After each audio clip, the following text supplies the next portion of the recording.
Welcome back to the FIM CEV Repsol here at Valencia. It's the final race of the day. European Talent Cup Race 2 on the way. 4-kilometre long circuit, 17 laps for these guys, 9 left turns, 5 right. It's not changed over the course of the day at all, of course.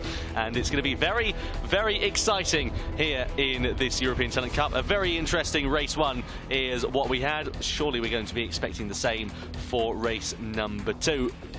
A drama-filled European Talent Cup race is what we had. A drama-filled Moto3 race is what we just had as well, for that matter. Still recovering from that one after the restart as well. Of course, you can see the fans, they've stuck around to the end of the day. And I can't say I blame them as well. It's European Talent Cup, for crying out loud. Exactly. It's one of the really exciting ones. The ETC usually fairly good chopping and changing in this race. And yeah, we've had some fairly dramatic racing today. Moto2 kept it fairly sensible under control there, but the littler bikes have served up a fair bit of drama today. As you can see, still breezy on top of there. That's pretty much directly above where we are. And obviously they are a bit higher up, so it's a bit windier up there. But the wind has been the main concern, other than that brief horrendous downpour we had last night. But it didn't affect too much at the end of Moto2 qualifying. This is very true. Yeah, the track looking pretty good out there. Probably the best conditions that we've seen over the weekend. Let's have a look, though, at some highlights from the first race of the European Talent Cup here earlier on this morning at the circuit Ricardo Tormo, shall we? Well, it was the number 7 of Danny Munoz who started on pole position, but a bit of a duff start for him. Saw Barry Bouters and also Victor Rodriguez coming into play by the first corner. There was some really good stuff actually happening on further down as well. Everybody making it very cleanly through the first turn. And 44 riders on the grid in these European Talent Cup machines makes it very, very difficult to get that done. A few riders running wide. Victor Rodriguez, meanwhile, hit the front. Number 43 of Xavier Artigas also making some good ground in the opening stages up into 3rd position. Meanwhile, Xavier Artigas soon hit the front ahead of Victor Rodriguez. Francisco Gmez there on the number 9 machine was making some good ground in the opening stages. Likewise, Julian Hirao on the Monlau Competición Estrella Galicia machine. Some good ground being made up as well, but there's some drama at the first corner. Alejandro Diep unfortunately crashing out after an incident with Barry Bouters. Bouters managed to continue onwards, but only finished in 14th after what we assume was some damage to his bike. Alejandro Diep's first race, unfortunately ending up in the gravel trap. There was drama as well. David Salvadori, the number 46, going down the road on board the Cunha de Campiones bike. Very lucky to not tag any other riders. Meanwhile, Julian Hirao made some good ground, fought his way to the front of the field, and likewise his teammate of Holgado making some good positions up also. The two Estrella Galicia bikes lining in 2nd and 3rd position at the moment, with Victor Rodriguez leading the way. Very exciting stuff, as Francisco Gmez also fancies a bit of a dive up the inside, and who can blame him as well. Up into 2nd position. It looked like it was going to be a really exciting scrap for the final positions and the final podium positions in this race, but this incident with Julian Hirao and then the Realia Vincia Academy bike also being involved in there caused a red flag to be brought out, and that unfortunately caused the race to be concluded. It was rolled back 1 lap. Francisco Gmez declared the race winner. A very big shame to end the race with a red flag a few laps before the end. Unfortunately, that's how it goes in racing sometimes. Francisco Gmez, his first win of the 2018 season. He was very pleased with that one. We're waiting for the runners and riders to head out of pit lane there, though. Fran, getting ready to get this final race underway. Yeah, definitely. I think there was high drama, as we just saw there at the end of the first race for these guys. And Gmez, you know, sometimes quite a lot when you think there's a threat of rain, and obviously it's 2/3 distance in the World Championship. At that point, people start pushing to try and cross the line first, because that's what it gets counted back to. There was no warning, obviously, with it being a crash that brought out the red flag and brought it to an early end, but it was Gmez who'd been in been in the hot seat over the line, so he took the win, and he put in a really good ride, and he was pretty happy in Parc Fermé, saying they've been struggling a little bit to stay on the pace of the guys around them, but really made it count there, and yeah, took that win. So great news for him. There's some really choice moves at the over the last few laps of race 1, and he really made them stick, and then obviously he was leading across that line on the final lap, or what turned out to be the final lap. So hopefully we'll see all these guys able to line up again for another crack at it now. But we'll have the pit lane opening in 2 minutes at 3 o'clock. We had a few dramatic incidents today, so we're a little bit up and down with the schedule. Just had Moto 3, which was restarted and shortened to 12 laps because of an incident in that race. And now hopefully we'll get the ETC to get us underway with another little thriller. Yeah, it should be very good, the European Talent Cup race, the final race, of course, of the day. Good to see the crowds are still sticking around in the grandstands as well. And of course, the European Talent Cup, all exactly the same motorcycles, identical Honda NSF 250R machines. Riders from, of course, all around Europe, as the name would suggest, but even we've got a Canadian in the grid as well, Jake Hayes, who's been doing a bit of testing with a few riders over the course of the last couple of weeks. Like we've even got a Canadian. Like, they're extremely rare over here. You can only spot one in the wild maybe once every 10 years. I was trying to think back to the last Canadian Grand Prix racer, international Grand Prix racer, in terms of motorcycle racing. It's been a long time. We'll have to do a bit of stat checking. Probably needs a Dr. Martin Rains factoid on that, because he'll have the information running around there somewhere. Martin, if you're out there, please send me a message. we'll have a look at that. Yeah, it's interesting. Obviously, there've been a few, but yeah, it's good to see like all different nationalities getting involved in this ETC and throughout all the classes in this championship. Obviously, Moto 3 is now the Junior World Championship, and there's good representation for a lot of different places. So yeah, should be an interesting fight again in this race rather. And here we go, they're all firing up to get going, and pit lane open. So hopefully we'll be underway pretty soon. Indeed, weather conditions looking absolutely perfect. The cloud pretty much clearing from the sky now, so that's good to see. Final race, of course, of the day. Riders heading out of pit lane, a 17-lap dash in the European Talent Cup, and we saw quite a few riders battling for the race victory, Fran, and it looked like it was going to be an absolute classic with a few laps remaining. Excuse me, didn't it, as well? So we should be set for something very exciting. I wonder if Julian Hirao is going to be making the grid. We're waiting for, of course, an update after the incident that we had at the end of race number 1 here in the European Talent Cup. So it's going to be very exciting to see what happens, and yeah, looking forward to it. Yeah, definitely. Hopefully, yeah, like I said, we'll get the full grid lining up for this again. But yeah, it was really looking like it was going to be fireworks at the end of that first one, and then obviously there were, but in a little different way to what we expected. So yeah, ride is okay, we were told, so that's always good news. And now have to see what happens in race 2. But yeah, I mean, Danny Munoz had a bit of a, I mean, I think he's one of the riders that was penalised in the first race for track limits. So hopefully that will have just slapped his wrist a little bit, and he'll stay off the green there that you can see at the outside of the track. That is exceeding track limits as soon as you go onto that, so they have to be a bit careful about that. But yeah, we've had a good group of riders with quite similar pace in race 1, so hopefully we'll get the same. Yeah, it should do. So riders now making their way then onto the well, they will be making their way onto the grid in just a few moments' time, making their way around this 4-kilometre Ricardo Tormo circuit in Valencia, one of the favourite tracks among many, and it's kind of a Marmite track, this, as we were talking about earlier on, Fran. You either love it really or you hate it, don't you? Yeah, I think it's super unique. Oh no, I've done that thing that's an absolute no-no. I've quantified the word unique. You know, that's a new innovation. But no, anyway, it's a unique track, but it does have one incredible thing about it, which is that from every seat pretty much you can see every corner and the whole track, which is pretty spectacular. But yeah, it's a little bit different, a bit tighter, and sometimes usually a bit more difficult to overtake. So yeah, it's been some interesting races for these guys today, and all throughout every class. But they've certainly had a crack at it and made some good moves. So obviously, you know, not too held back by that reputation. No, certainly not. Well, the riders just making their way to the grid. There is your pole sitter, Daniel Munoz, who was on the, well, didn't make the grid in Estoril, was on the grid, starting pole position for race 1, duffed his start up, unfortunately, and then crashed out. It was a bit of a disappointing way to end what had otherwise been a very promising weekend, and his debut in the European Talent Cup. Didn't make it in Estoril, as we said, wasn't old enough, just 12 years old, making him the youngest rider now on the grid. It's part of the Jerez Andalusia Motor Talent team, so you can expect him to be pretty quick around Jerez when we go there later on in the year. You would hope so, yeah. A bit of a home track glory there for them. But yeah, he's now taken over from Josh Watley, hasn't he, as the youngest rider. So pretty good to see, you know, obviously those guys, they're really able to run with the field, and starting so young, it's impressive stuff. Yeah, what were you doing when you were 12? When I was 12, I don't even know anymore. It was a longer time ago for me than it was for you. Yeah, I know. What was I doing when I was 12? Last week. Yeah, thank you very much.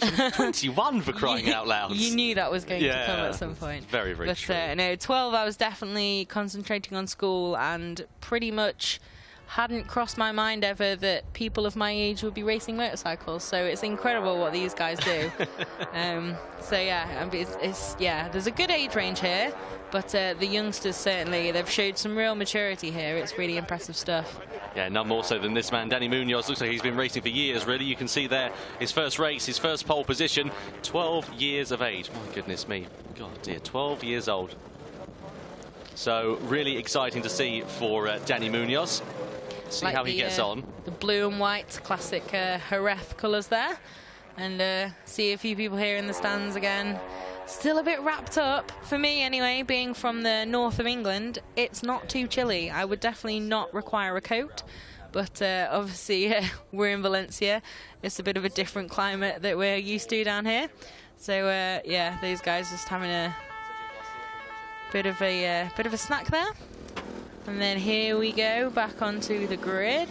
And the Honda Impala team, hello there. Visor up for Xavier Artigas. So 14, so kind of mid-age range. Some solid results in Estoril. And now, yeah, he'll want to get another good one here now. And yeah, just take it up a notch now, I think. As you can see, blue skies though, like we were saying, it's really seemed to have improved a lot. The breeze has pushed a lot of the grey cloud that looked a little bit threatening earlier during Moto 2. I think we had a few people in that race praying for it to hold off from raining, and it has done, so that's good. And tyre warmers there. And here we go, Barry Baltus. So, tough race one, obviously caught up in an incident in that race. But he was a winner of the first race of the season at Estoril. So I keep getting a little bit confused by EST. I keep wanting to say Estonia, but obviously it's not. It's Estoril, classic track. And yeah, he was pretty impressive there first time out in Portugal. And now I think a bit of a point to prove in the second race here and get some good points again and start cracking on with getting back to the top of that championship. Just had a bit of news regarding the Moto 3 incident that we had on the opening lap of race number 2, and Sergio Garcia, we're still waiting for a full update on his condition, but I can tell you that he was conscious whilst in the medical centre and talking away, so that's really good to see for Garcia. We'll give you a further update as soon as we can with regards to his condition. Adrian Fernandez then, he heads row 2 here in the European Talent Cup for race number 2, 14 years old. You can see there lining up 6th in the championship after that one. Some good results for him, a handful of points in Estoril, making some good ground as well. Part of the IO Academy there, Fran, as well. Yeah, definitely one of the outfits that, yeah, they've got a lot of presence obviously here, and then in Moto 3 Junior World Championship, Moto 3 World, Moto 2 World, headed by Aki IO. And yeah, really good structure they've got and some good talent promotion programs that have seen a few riders come up through their ranks. Of course, Johan Zarco first really showed his winning ways with that team in Moto 2.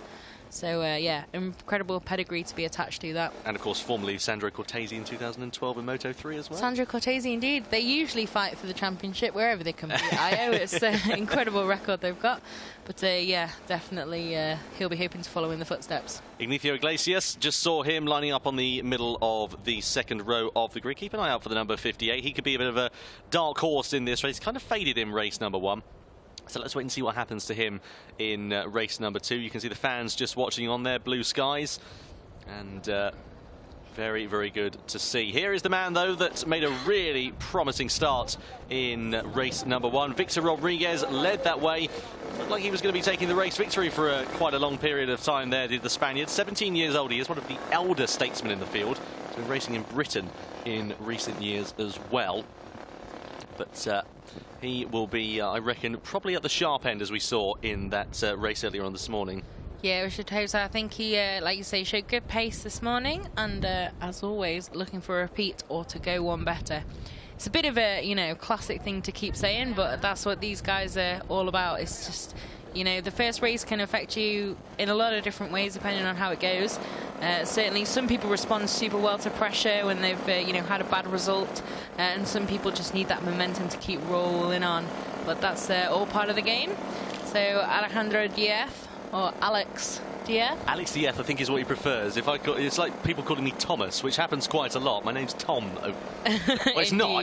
My name is Thomas, but I prefer being called Tom. I'm sure he prefers being called Alex as opposed to Alejandro. Yeah, definitely. It's always a difficult one with that, isn't it? We have a colleague whose full name, including middle name, is now her email address. Yes. Against her wishes. So yeah, it can be a bit difficult. But Alex Diaz then.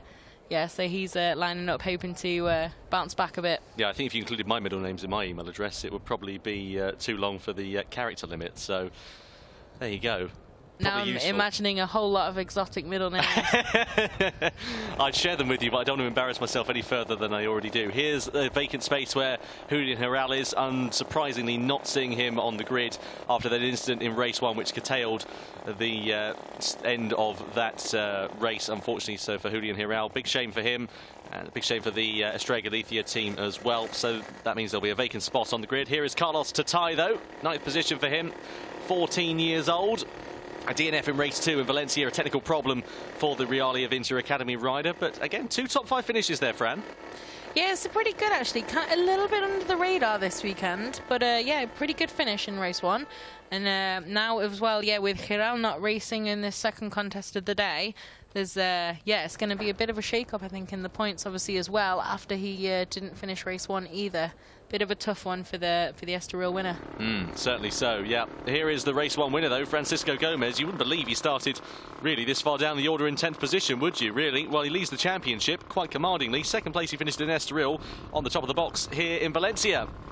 51 points he has in the championship. 16 years old he is. 2 race victories as well so far, and a couple of podiums. Really good stuff from Francisco Gmez. Not really a lot more we can say too much about him, really. No, yeah, just a really, really solid performance. Kind of chose his moments, moved through, and that obviously countered, what with the red flag coming out and curtailing the race. So, yeah, he was the guy in the lead over the line and took that win.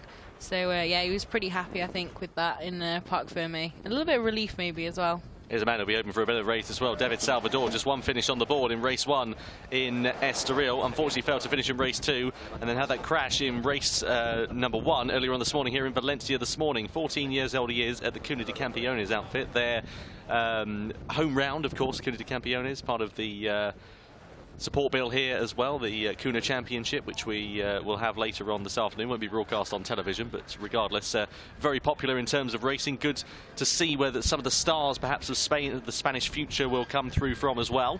Yeah, definitely. Like we were saying, Dani Munoz coming from the similar kind of idea from Jerez. It's great to see the amount of support that that's given to riders and sorry, excuse me, in Spain. It's really great to see. And yeah, obviously there's a few different things now worldwide, a few more things appearing, like British Talent Cup, etc., that started this year. But Spain really, really do develop that talent and invest in it a lot, and it really pays off for them. So here's the grid then for the final race of the day. Dani Munoz, Xavier Artigas, Barry Bautas on the front row. Adrian Fernandez, Ignacio Iglesias, Victor Rodriguez on row 2. Alex Diaz, Julian Herral, unfortunately not making the grid on the 3rd row of the grid, with Carlos Tatai on the outside of that position. Then we got race 1 winner Francisco Gmez, David Salvador, Luis Miguel Verdugo, Fermin Aldeguer, Josh Watley, Peter Pavalainen for Finland, Daniel Holgado, Matteo Patacca and Adrian Huertas. And then row 7, Dirk Geiger, Jose Rueda, Colin Feldhausen, Andres Vostatek on row 8, Lorenzo Fellon, then Alex Milan, and then Carlos Torresias on row 9, Nicolas Scheiber and Rick Dunnick, the Dutch rider. Then Clément Rouget, Mathieu Gregorio, Iker Garcia, Gabin Planck, Matteo Vettel, Nicolas Hernandez, Luca de Fischlauer, Salvatore Ragusa and Ruben Byman on row 12. And we come towards the rear end of the grid. Almost. The final few rows. Andreas Koffler, Angel Heredia, Philip Rihacek, Somagorbe, then Matteo Falzoni, Kenny Koskinen, Guilherme Silva, and Jamie Davis down there. Last position on the grid for the British rider. Work to do for him from 44th position.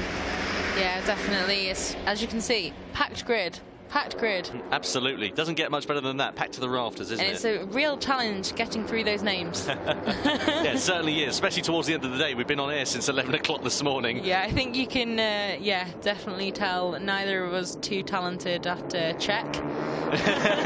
But we try our best. We try our best. Certainly so. Well, the riders now on their warming up lap, just getting the heat into the tyres and brakes. Of course, it's going to be unpredictable, this one, as it always is in the European Talent Cup, and as it always is, especially in the FIM CEV Repsol. Riders just going through turn number 4. Seen a few passing places through there actually as well on board these smaller bikes, because they're smaller, not perhaps like the size of the Moto2 machines. It lends itself to some cheeky overtaking moves where you might not expect it. Cheeky overtaking moves. Cheeky overtaking move. Yeah, definitely true. Yeah, these guys were really getting pretty racy in the first race, so that's good to see. Hopefully we'll get more of that now. They almost look like they're already set off here, don't they? Certainly not hanging about on this lap. Somebody's not told us or something. The race has gone started. Yeah, but yeah, so I think it could be an interesting one. I think Gmez now, with that boost from race 1, hopefully we'll see more from him now as well. And yeah, should be a good race. Got good conditions, full grid. Let's go. Yeah, absolutely. Well, Francisco Gmez, here he is then, the race 1 winner, just going through turns 12, turn 13. Keep an eye out for him. Starts 10th position on the grid. I reckon he'll be a bit of a dark horse in this race, just going through into the final couple of corners now, down the hill into the left. Really, really good to see Francisco Gmez back on the top step of the podium. Finished second, of course, in race 2 in Estoril. Here's your pole man, though, Daniel Munoz, on board the Jerez Motor Talent team. Just weaving his way through the traffic. You can see everybody just, as we said, getting that heat into the tyres and brakes, making sure everything is ready. Final few checks going through as well. And then the Arai shod Munoz will make his way to the grid. Tension is rising here at the Circuit Ricardo Tormo in Valencia. Round 2 of the championship about to get underway very, very shortly indeed. There is your front row. Daniel Munoz, Xavier Artigas and Barry Bautas. It's going to be very exciting, this one, as we get ready for that drag down towards the first corner. Look to the top left-hand corner of your screen. That's where the red lights are. The green flag is waved at the back. We wait for the red flag to be moved away at the front. When it's done, they point towards the lights, and we will get ready to get the final race of the day underway very, very shortly indeed. The red lights come on. Race 2 of the European Talent Cup here in Valencia is underway. Really good start from the front row. Unfortunately, though, for Daniel Munoz, the pole sitter is being swallowed up by the pack, and Victor Rodriguez with an absolutely electric getaway from the second row of the grid. He leads the way once again in towards the first corner. Brilliant start from the young Spaniard who's raced in Britain. Some riders running wide, as we've seen throughout the course of the day. Up into second place is Alejandro Diez. Really good stuff from him. Then the Realia Vinter Academy bike looks by the way of Adrian Fernandez, who's up in and amongst the mix there as well. So this is really good to see from all of these riders, but everybody making a really nice clean start there, Fran. Very, very good to see. Yeah, definitely. Again, that turn 1 runoff getting some work. A little bit of a yeah, it's always difficult, this amount of bikes going into that quite tight corner. But yeah, good start from a few people at the front there. But yeah, like you say, big loser off the line was pole sitter Daniel Munoz. Just got swallowed up there. But Rodriguez once again in control at the front, although again a little bit of a look at the inside there. So yeah, pretty much as you were for Rodriguez, up at the sharp end. Indeed, yeah, as I said, good start for Adrian Fernandez. Barry Bautas also making some ground. That's the Realia Vinter Academy bike that was up into 4th position. Very, very good stuff indeed from Bautas after what was a challenging race 1, let's not forget. Ended up having some contact with Alex Diaz and then going into, or tumbling down the order. He's now in 4th position rather, after finishing race 1 in 14th place. The riders just making their way through turns 12 and turn 13. And still Rodriguez leads the way. Here comes Diez, though, just having his nose chopped off by Adrian Fernandez going through into that final turn. Very good stuff from all involved. And the 658 Squadra Corsa bike also up there as well of Matteo Patacca. So a brilliant start for the number 88. Yeah, he got away very well. Definitely. I think Paolo Simoncelli has really high hopes for these two in this championship. So we've got a lot of talent. And yeah, great start, like you said, for Patacca, right up there at the sharp end. Oh, Gmez was trying to find his way through then against Bautas, wasn't he? Didn't quite manage to make it stick into that first corner. But we know Gmez is quite partial to a bit of a late lunge at the inside. Yeah, definitely. Made some impressive manoeuvres in race 1, and looks like he's trying to get back at it again in this one.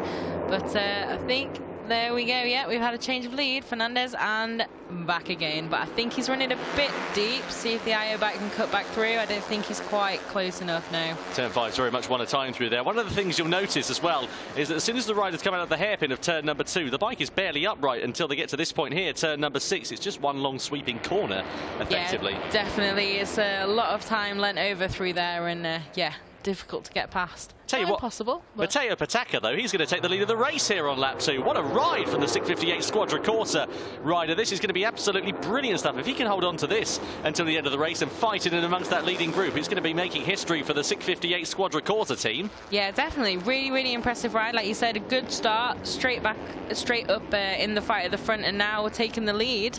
And yeah, a bit wide there though, but keeps it together. We saw a bit of drama there in the Moto3 race we've just had, but these guys all through there cleanly. That's putting it pretty lightly, to be honest with you. A little bit. We won't give too much away. No, we certainly shan't. Well, through the left-hander we go, and here comes the number 31, Adrian Fernandez, fancying his chances against Barry Baltus. Doesn't quite make it stick, as Victor Rodriguez has a bit of a moment out of the seat, and he is going to lose out against Alejandro Diez by the looks of things, and Barry Baltus now up into second position. Yeah, all shuffled a lot there, didn't it? And Patacca's the one that's really been the winner. Look, you can see there's a bit of daylight now he's got behind him. Have to see if these guys can close him in again. But Fernandez is looking beastly on those brakes, isn't he? Definitely. But again, look, they're all straight off onto the green. Well, yeah. But Gmez now attacking as well. These guys are just helping Patacca. Look at the gap he's got already. They'll have to be a bit careful about that. But obviously in ETC, they do usually seem a bit more able to close in and not let that kind of rider escape at the front, certainly so far that we've seen in Valencia. But a few little wobbles for those guys as well then. But at the moment then we've got race 1 winner Gmez on the chase, and Patacca really making that work for him out front. It's 8/10 last time. Have to see how it changes, see if he's managed to extend that. It does look a little bit like he may have done just that. But Gmez on the chase here. You can see 3 into 1, pretty close through there, with Fernandez just slotting in and not being too overly ambitious there. But Gmez now looks like he might be trying to just pull away and try and chase down Patacca. Yeah, certainly so. This is going to be very interesting indeed. Matteo Patacca leads the way. What a commanding performance this is from the Italian rider through the left-hander of turn 13. And look at the daylight he's got now as well. It was just under a second or so between these riders, and now he's got clearly quite clearly over a second. Francisco Gmez, the Spaniard, is going to be trying to chase him down. The good thing that Gmez will have is confidence. He'll know that he can lead the charge at the front and take that fight to the front, crucially, as well. But is he going to be able to do that, or is Patacca's pace just going to be too strong in these opening stages of the race? At the moment, you'd have to argue that Patacca looks like he's got more of the advantage. Victor Rodriguez is now up, and there's some things flying around on the start-finish straight there. That looks like the numbers of the pitbull that are going haywire. So that could be a bit of drama in this race. Hopefully not too much debris on track. Yeah, we saw a bit of that a bit earlier, didn't we? And again, on that run-off area. But Patacca looks pretty in control at the moment. And that gap now, 1.8 seconds. That is a significant amount of time for the Italian to have in his pocket. And these guys just need to...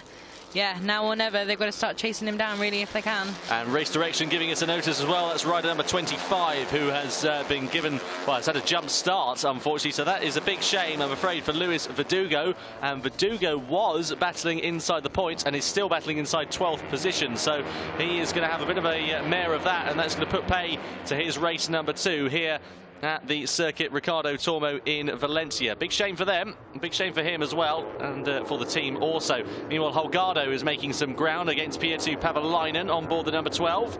Pavalainen, of course, involved in that incident at the end of race number 1 for the European Talent Cup. And needs to regain his composure, and is now looking pretty calm, pretty confident, and battling inside that group as well. Look at how huge this group is. It's just an absolute gaggle. It's not really a group, it's more a swarm, isn't it? Loads of riders involved. Yeah, definitely. This fight for second currently is pretty much 80% of the field. So, yeah, it's amazing. They're super close at the moment. A few at the back there just trying to tack back onto the group, but Patacca certainly group of 1 out front at the moment. He's keeping his head down and really making this work. We'll see what the gap is this time over the line now. Indeed, just saw Danny Munoz as well. Unfortunately, his start, his pole position has come to nothing. He's ended up in 11th position so far, so still plenty of time to make his way back through, but he's got quite a significant amount of riders from behind, and somebody going well wide. That's Victor Rodriguez, who's opting for the car park line. Josh Watley also taking the scenic route through there. Managing to make it stick, though, is Francisco Gmez, who's up into third place at the expense of Victor Rodriguez. Now he's going to be chasing down the number 31 of Adrian Fernandez. Will he manage to make it through into turn 4? Not quite close enough on this occasion. Still plenty of time, though. Still 12 laps remaining here in this European Talent Cup race. It's going to be very exciting indeed, and I thought that was somebody who'd gone down then, but it's not quite. Still Pataka that leads the way. That would have been very dramatic indeed, wouldn't it? Yeah, definitely. We've had enough of that for the day. But yeah, 2 seconds over the line last time. Another couple of tenths he eked out. So at the moment, it's all going pretty well. Absolutely brilliant stuff from Matteo Pataka. Paolo Simoncelli knows a lot of talent when he sees it, and well, this would be an absolutely spectacular result for the SICK 58 Squadra Corsa team. Meanwhile, through the right-hander we go, Adrian Fernandez.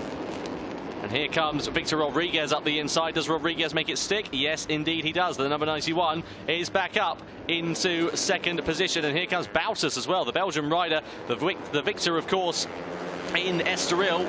He's going to be hoping to try and change the running order, and that's somebody who's gone down, I'm afraid to say. It's Soba Gorbe, the Hungarian rider. Let's see if we can piece together what happened here. And just a simple front ender through the right-hander of what looks to be turn 4 through there. It's off camber, isn't it? So yeah, turn 4. Unfortunately ends up going down the road. It's a shame to end the race in the gravel like that. The bike has a bit of damage on the fairings as well. So over the timing line we go. Here we go once again. And who is going to hold on to second position? Well, still Fernandez at the moment. Yeah, it's all still pretty tight there in that fight for second, but Pataka keeping his head, super cool, 2.6 seconds now. I think this could be a case of his to win or lose by now. Certainly so. I tell you what, though, that Alex Diaz's race, unfortunately, has gone a bit downhill. Unfortunately, he was battling in amongst the top group, but he's now down in 12th position. So it's a shame for Alex Diaz. No, well, points on the board for him, but not a top 10 finish at least. He'll be hoping to try and change that, but you can see how huge the group is at the moment, that even if you're towards the back of the group, you're still only about a second down the road from potentially finishing in second position. It's going to be very exciting with 11 laps remaining in this race. Yeah, definitely. This looks like the race, doesn't it, for the lead? But actually, no, Pataka's out there at the front, just pounding in those lap times.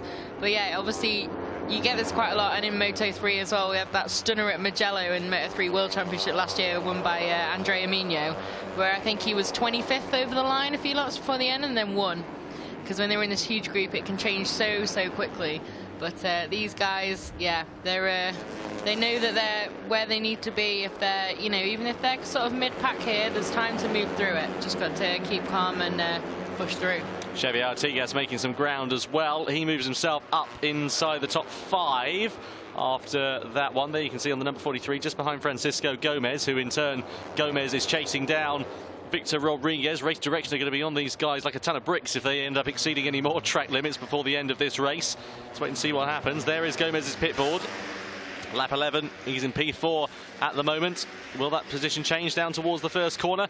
Not quite. In fact, yes, it does, because Xavier Artigas gets himself down the inside into the first corner. So Artigas is fancying a potential battle into second position in this race. It's going to be very exciting indeed. Meanwhile, Munoz also making some gains in the background, or at least trying to, on board the number 7. Does he manage to make anything of it? Not quite at the moment. Just gets hung out to dry a little bit on the outside of the corner there.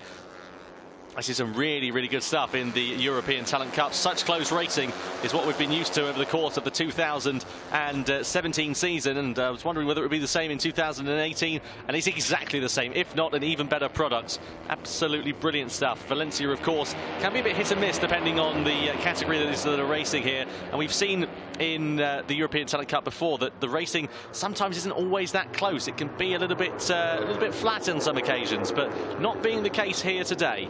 No, it's a huge group, like we said, and yeah, pretty close through there, but I think he's just made that stick, maybe. It's, yeah, they're all chopping and changing, you know. We've said a few times, sometimes this is a track known a little bit for not being that easy to overtake on, but these guys proving that wrong at the moment. Certainly, that was Ignacio Iglesias who was going toe-to-toe with Carlos Tatai. In fact, no, I apologise, Barry Bautas, the other. In fact, no, it is Carlos Tatai. I was right first time. Yeah, Carlos Tatai just trying to make some good ground. It's been a bit of a quiet weekend for the Spaniard after really bursting onto the scene and battling for the victory in race number 1 at the Estoril circuit. Then race 2, a technical problem forcing him to retire. There's Xavier Artigas down the start-finish straight. He is trying to find the advantage. Of course, all these bikes absolutely identical, so generally in terms of straight line speed, they're quite similar. You'll notice that the slipstream does have a lot of an effect in terms of the overtaking, but the straight here at Valencia, it's not particularly that long in comparison to what we've seen at other circuits. Only 876 meters in total. Yeah, definitely. Obviously, like I was saying about Mugello a minute ago, that's over a kilometre there. And also downhill into the first corner quite significantly, so it can make a big difference. But over the line that time, that's the first time the gap's come down for quite a few laps now. Just a 10th or so kind of chopped off there by Fernandez, but a good lap, and at least it's not keeping extending. I don't know why I keep repeating words 3 times today, but we'll go with it. Going for the full Murray Walker. You can see now those 3 guys just there have started to break away now, and there's a bit of daylight between those and this chasing pack. But be interesting, it keeps concertinaing a lot. There's not really often this kind of racing in the ETC. They can often make up bigger gaps than you expect, maybe, compared to some of the, certainly like races like Moto 2. Notice from race direction, you'll see at the bottom of your screen, rider 25, black flag, that's Luis Verdugo. Unfortunately, we saw a few laps ago that he had a ride-through penalty for the jump start, and unfortunately he's ignored that notification from race direction, so we'll receive a black flag because you have to serve it in a few laps after the incident, after they have decided. So now he will be disqualified from this race. And of course, you'll see that for the first time now going over the timeline. You can see the number 25, you can see the black flag there. Hopefully, he's noticed that one.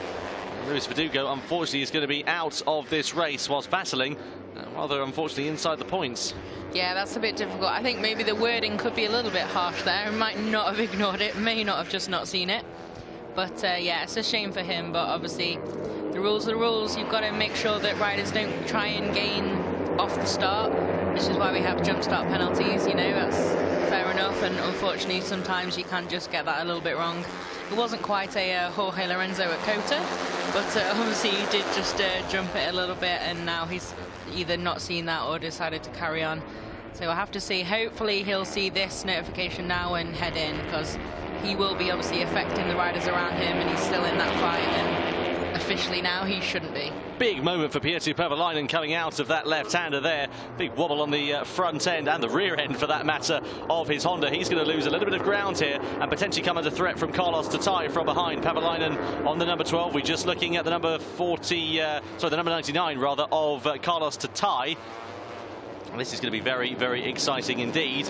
Ignacio Iglesias, you can see there the yellow leathers, the number 58 on board his bike, part of the CIP team. A better weekend for the CIP team in that both riders are finishing the races because they had technical problems pretty much within the space of a lap of one another last time out in Estoril. It's good to see that things are finally looking up for them. Meanwhile, there is Pavalainen just in the background of your shot. You can see Ignacio Iglesias just trying to find his way past. Will he manage to get ahead of Carlos Tatai? Didn't manage to do so there. Meanwhile, over the timing line we go to start lap number 10. The black flag still flies for Luis Verdugo, and he pulls into pit lane, as you can see there at the end of your shot. That's a big shame to end his day in the pits after a jump start. He was going to get a ride-through penalty, but he's been black flagged now. He's been disqualified from the race, and that is a big disappointment for both himself and, of course, the team as well. So these things happen in bike racing. Unfortunately, these can happen in motorsport in general, really. Yeah, definitely. It's bad luck for him, obviously, but rules are rules. They're there for a reason. It's never fun to penalise riders, but sometimes, you know, these things happen, and obviously, yeah, he'd fallen foul of that one. Just that jump start, and then maybe not seeing that notification before. But again, over the timeline that time, it was 2.1 the gap now, so again, got a little bit closer. A couple of tenths quicker for Fernandez, who's chasing down Pataka. So Not sure. On lap 10 of 17, do you think there's time left for them to catch him, potentially? It's possible, isn't it? They need to be making quite a few gains, though, don't they, really? Good few tenths of a second a lap, more than anything. It's just over 2 seconds or so. I mean, if they're making about 3 or 4 tenths of a second, then they'll probably catch up. But I don't know whether that pace is going to happen, especially whilst they're squabbling amongst one another. That's the concern. Yeah, that's the thing. They've been pretty much in line behind Fernandez for a couple of laps now. Maybe that's just responsible for that little gain. But be interesting if he feels like he's getting a bit closer as well and just really push on and try and hunt him down. But Pataka looks absolutely unflappable at the front at the moment, really in control. Yeah, he's on rails at the moment, is Matteo Pataka, and this will be an absolutely sweet victory for the 658 Squadra Corsa team. Of course, a lot of hardships for Paolo Simoncelli, and I'm sure he would absolutely love to see one of his riders on the top step of the podium. Meanwhile, here comes Xavier Artigas, just trying to find his way through against the number 31 of Adrian Fernandez. A couple of little spots of water there on the camera lens. I don't think it's rain. I'm fairly sure it's not, because there's not a cloud in the sky to drop the rain at the moment. But nonetheless, not much of a cause for concern. Here we go, though. This is just where the group has broken up now, just behind Victor Rodriguez. So this is the battle for 5th position between Ignacio Iglesias, Carlos Tatay, Daniel Holgado, Alejandro Diez also in there as Danny Munoz.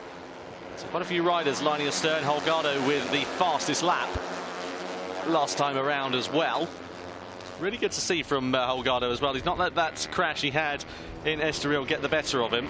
He's managed to refocus, emerge his energies and get himself back out fighting competitively in the couple of races that we've had here today. Here comes Rodriguez down the inside of the number 43 of Xavier Artigas, manages to make the move stick, and he is up into 3rd position on the rostrum. So a podium for Rodriguez at the moment, and now his next target will be Adrian Fernandez. Are we going to see Rodriguez perhaps getting closer and then trying to close that gap down to Matteo Pataka? Yeah, it's interesting. You would think if he does think he's got that pace, he would have already made that move and tried to make a break for it and chase him down. But then again, maybe they thought Fernandez was a little bit faster than he's shown himself to be, and it's like thinking, you know, okay, son, my turn now. I'll try and go and close in. But again, that gap 2.2 still holding pretty steady now, and I think 11 of 17 says this is Pataka's to win or lose. Yeah, it certainly is. As you can see, the gap has definitely visibly come down over the last couple of laps. Let's count it over the line. It was 2.2 seconds at the start of the last lap. What's it at now? 1.7 seconds. So whether Pataka made a bit of a mistake or whether these guys are working cohesively as a team, there is going to be time to try and close up the gap as Danny Munoz goes down the inside of Carlos Tatay into the first corner. Gets the move done and dusted, does the young Spaniard on the slightly older Spaniard, if that makes sense. They're both still young Spaniards.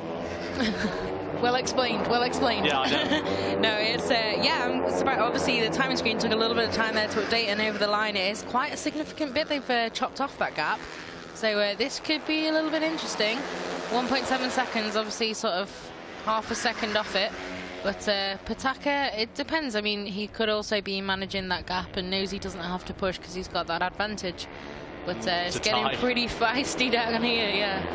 Elbow's going to start to come out, though, with 6 laps remaining here at the circuit. Ricardo, Tormo, look at Holgado, trying to fend off the charge of the number 7 of Munoz into the left-hander, and riding quite defensively there, and understandably so is Holgado.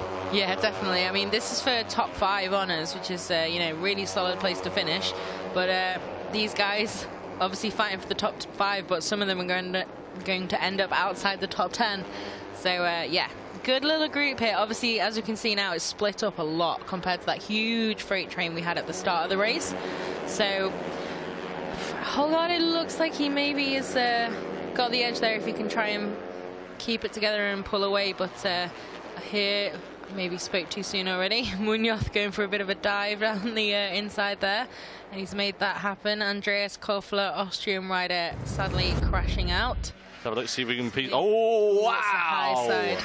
That's a big high side for Andreas Koffler, part of the KRP team of the Koffler brothers, with his brother Maximilian in the Moto3 Junior World Championship, and that's a big shame to end it. Fortunately, he was up and okay, and we could see him there being treated by the medics.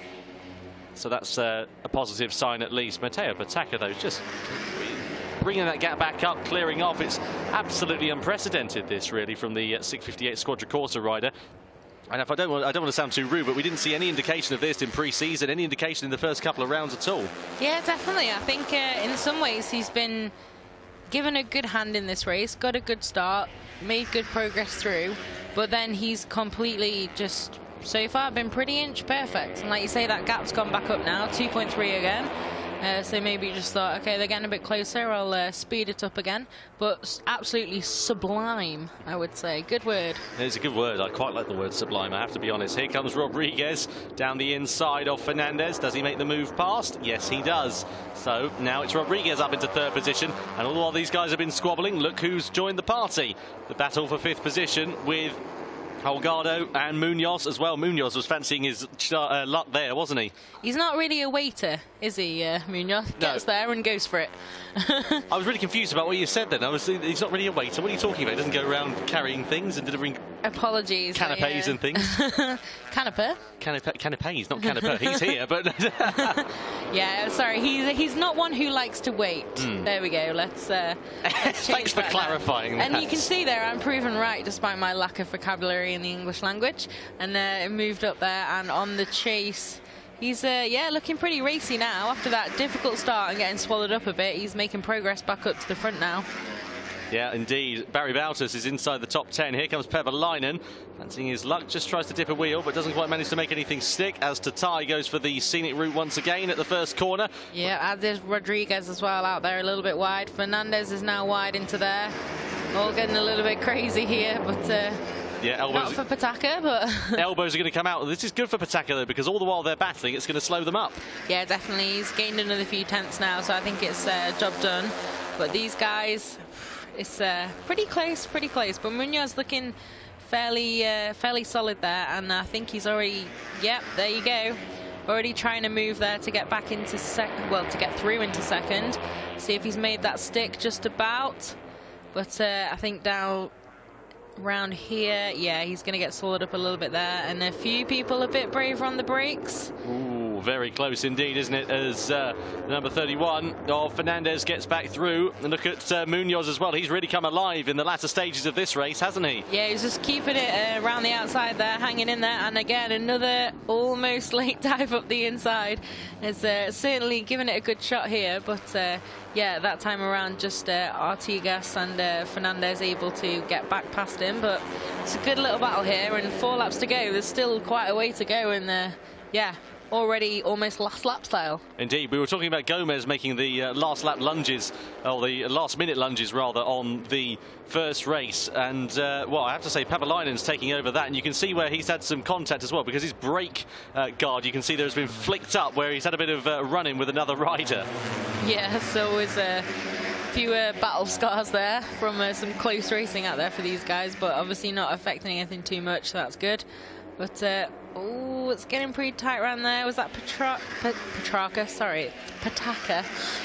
Italian confusion there. Taking a tear off maybe off there. Something like that, yeah. Looks that way. Meanwhile, this battle is getting very squirrely indeed. Look at how interesting this is going to be on the last few laps. At the moment, it is still the number 31 of Fernandez who leads the way from Artigas. Then comes number 7 Munoz, Pevalainen in and amongst the mix. Also, David Salvador rather in the position as well. He just runs it a little bit wide on board the number 46, but crucially staying on the bike and battling inside the top 10 is going to be a great confidence boost. Yeah, definitely. There's a few riders here who can feel good about this battle, and they're in the fight. Like we said, they're well in the fight for the podium almost still, even though it's a big group. But yeah, 3 laps to go. Well, oh, somebody's well wide. Was that Salvador who went off at the hairpin bend there? Can't quite see. Nope, Salvador's still in the picture, but not commentator cursed him. No, somebody has definitely gone for the scenic route. And is that Alejandro Diez? Yes, it is. The number 27 has had a bit of a shocker really here today, hasn't he? Yeah, a bit of a, yeah, he wouldn't have wanted that to end his day after a difficult race one as well. It's pretty tough day at the office, but he running at the front at least, or near, you know, in that fight. So that's one thing he can take from it, and luckily okay again and can get restarted. But yeah, tough day for him, definitely. Definitely. So look at this. Here comes Pevalainen, who's up the inside of Artigas. Does he manage to make it stick? Yes, indeed he does. And now over the timeline we go with 2 laps remaining. Let's focus on the battle for second, shall we? It's going to be very exciting indeed. Look at the 658 Squadra Corsa team. They can probably barely believe their luck. And I'll tell you what, this is going to get pretty hairy in the last couple of laps in this one, isn't it? At the moment, it's Munoz who takes the advantage, with Pavalainen now up into third position. Yeah, definitely. They're really going to be going for it on the last lap, I think. Munoz, like you say, moving through now, and just a bit later tipping in there. But it's going to be interesting, these guys. One of the riders going down. That's the 58, unfortunately, of Ignacio Iglesias, who loses the rear end on the exit of turn number 2. Is he okay? Well, he's trying to get away from the scene, and I'm sure we're going to be seeing the marshals running over. Yep, indeed we do. Not too much longer after the incident. He's up and okay, but I think he's just a bit winded after that one. Yeah, obviously it's not as easy as some riders can make it look with the way they bounce. It hurts when you hit the floor at whatever speed. So luckily it looks like he's not taking any significant damage in that, and is up. And obviously hope the bike can get moved away pretty quickly. Yeah, indeed. Absolutely right. Here comes David Salvador, though. He's coming into third place now, ahead of Munoz. Pavalainen's up into second, just in front of him. Yeah, definitely the kind of bide your time and strike late definitely worked for Francisco Gmez in the first race. Maybe Salvador's decided to go for that attack this time.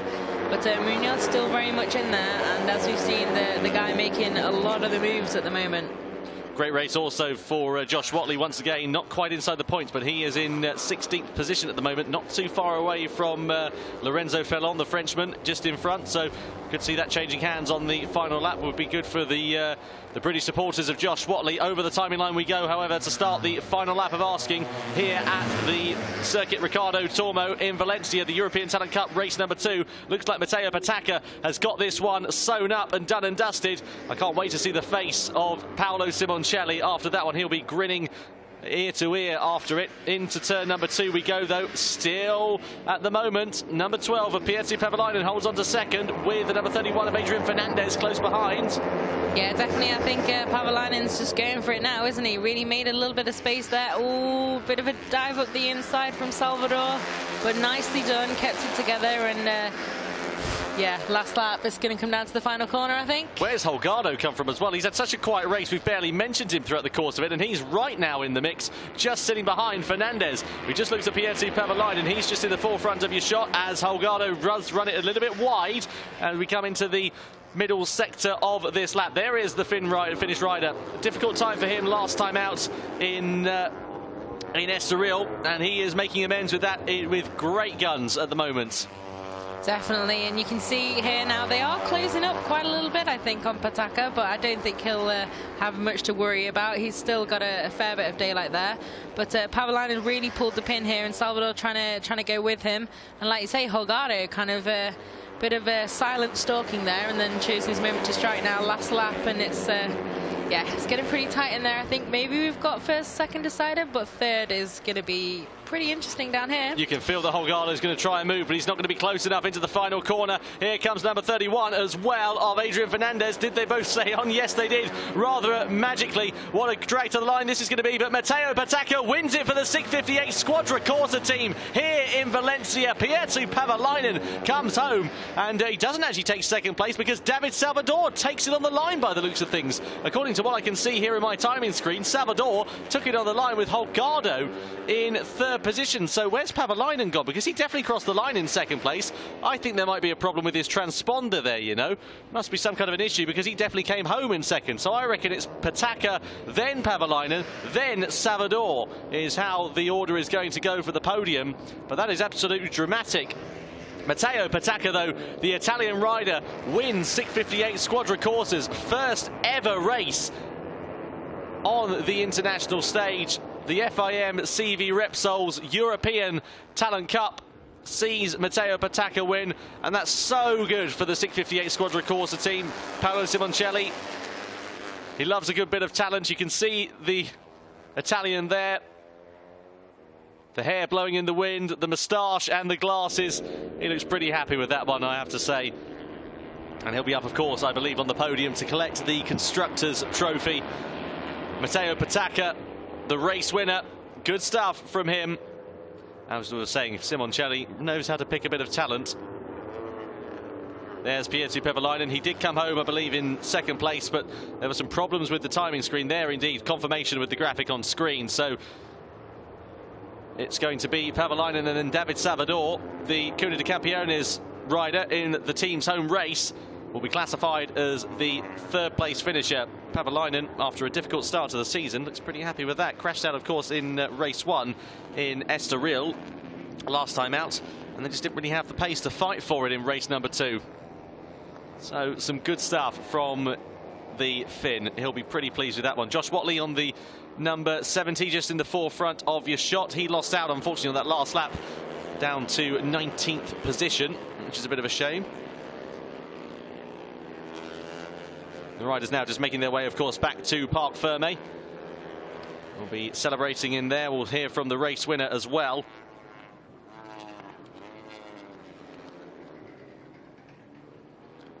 Matteo Patacca, of course, the race winner. 2 different nationalities on the podium, Italian, Spanish and Spanish as well. What a day's worth of racing it's been, though, here at the Circuit Ricardo Tormo in Valencia. It's been action-packed. We've had a couple of red flags as well to boot. Some dramas and some incidents. Keep an eye out on the FIM CEV Repsol's Twitter as well for updates regarding the condition of Julian Hirao, who of course was involved in the incident in race 1 of the European Talent Cup, and of course Sergio Garcia, who was involved in a separate incident in race 2 of the Moto3 Junior World Championship. Keep an eye on the Twitter. The Twitter handle is @CEV Motorcycle.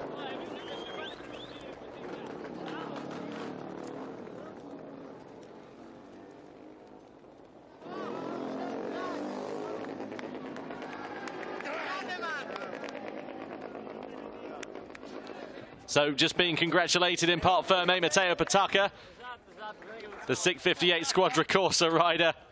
The first victory is always the sweetest, as they say.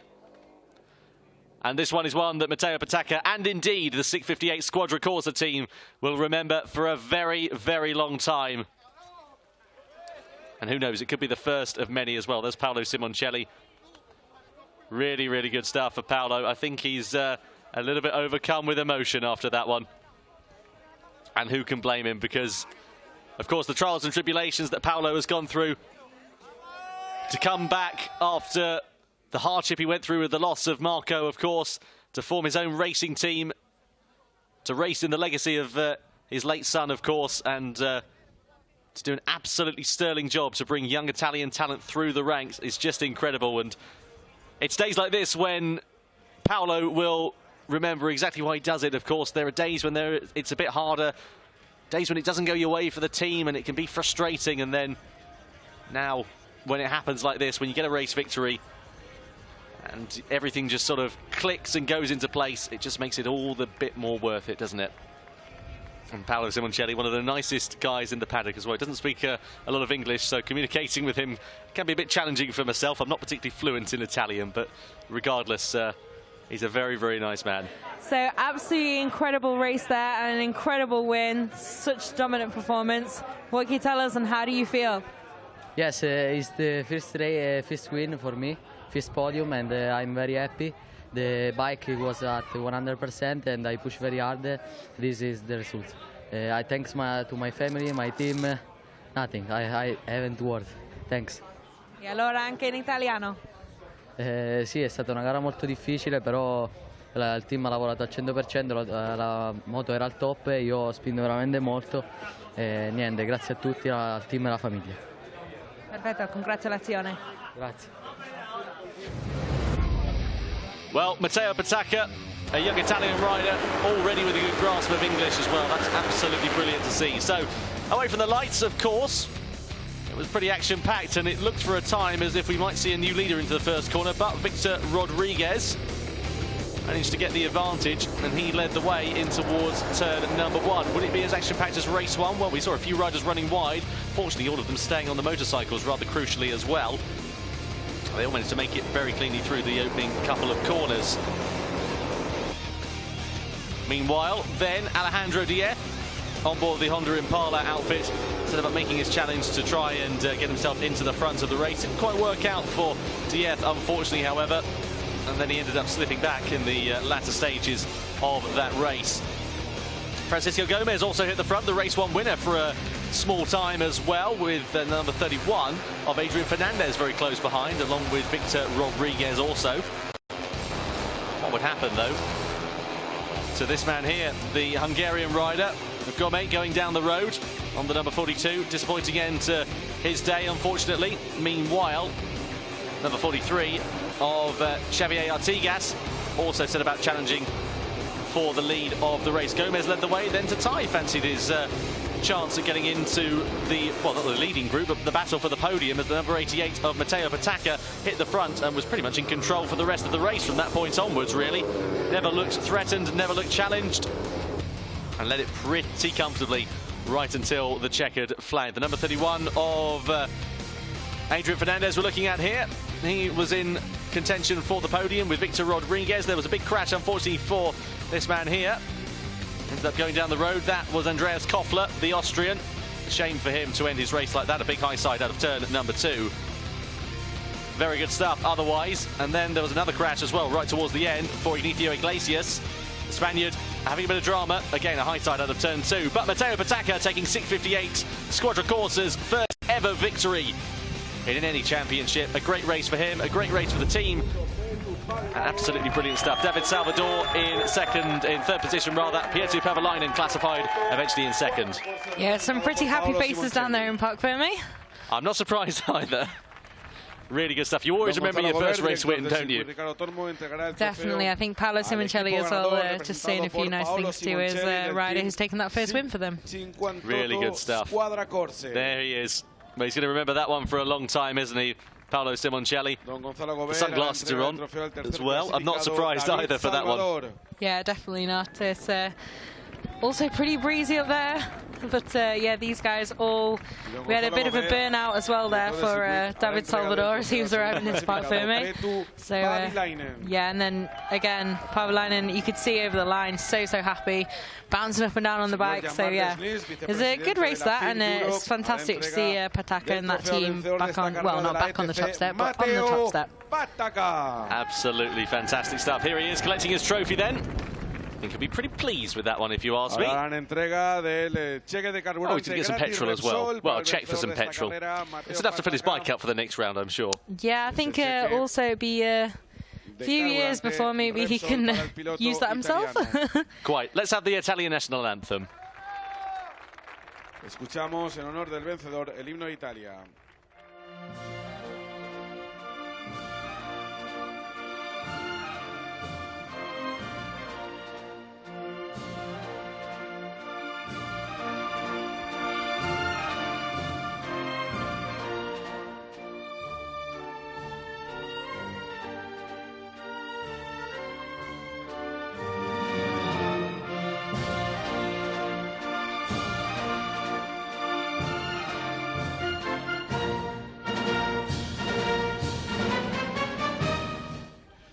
Un aplauso para Matteo, Petu, David y Paolo Simoncelli.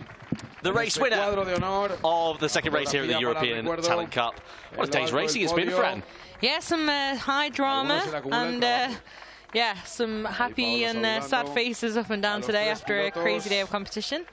And yeah, now on to Le Mans next. Absolutely, the next round of the championship is at Le Mans on the 19th of May. Only the Moto3 class will be there. We'll have to wait for Catalonia in about 6 weeks or so's time until we get the Moto3, Moto2 and European Talent Cup championships out on circuit. So we'll hope for you to join us then. It's going to be very, very exciting indeed. Hopefully we'll get the championship standings for the European Talent Cup just before we go away, just to get an idea of how it all stands before we head into the next round of the championship. But as you said, the 19th of May in Le Mans, weather's going to be unpredictable, if anything. Usually, indeed, the only thing you can predict is that it may be unpredictable. Quite right, sir. Yeah, but historic Bugatti circuit should be a good race for the Moto3 guys, and then these guys, yeah, obviously back on track a little bit later at the Circuit de Barcelona, Catalunya. Absolutely right. Well, what a day's worth of racing it has been here for the FIM CEV Repsol. Let's get the final championship standings for us then very, very quickly, or the final results rather, first of all. Matteo Patacca, Pietro Pavalainen and David Salvador on the podium. Daniel Holgado, Daniel Munoz, and then Adrian Fernandez, Victor Rodriguez, Xavier Artigas losing right out on that last lap in 8th position, with Carlos Torres, a plethora of Spaniards from 3rd down into 9th position. Barry Bautas in 10th place, Confeld Halsden in 11th, Francisco Gomez Clement Rouget, Jose Rueda, Alejandro Diez, the final point position, Matteo Bartelli, Lorenzo Felon, and then Adrian Huertas in 18th position, rather. And that is the final results. What a day it's been. Let's get the championship standings for the final time then, shall we? See how it all lines up in the in the European Talent Cup. So Mateo Pataca does have the advantage then going into the next round of the championship in Catalonia. 2 points he is ahead of Francisco Gomez. Barry Bautas also 4 points adrift and in touching distance in 3rd position as well. Yeah, and then we've got Julian Giral, 12 points down now after a tough day for him, missing race 2 and not finishing race 1. But he'll be pretty pleased he's not too far off the top still after that tough day. Well, what a day's worth of racing it's been here for the second round of the FIM CEV Repsol. We're back, as you can see at the bottom of your screen, on the 19th of May for the Moto3 race at the Le Mans circuit. It's going to be an exciting, action-packed way to continue the season. Of course, as we said, the Moto2 European Championship and, of course, the European Talent Cup will be back out in Catalonia in about 6 weeks or so's time. Keep up to date with everything on FIMCEVRepsol.com. In the meantime, for myself, Tom Brooks, and from Fran Wild alongside me, we'll see you there.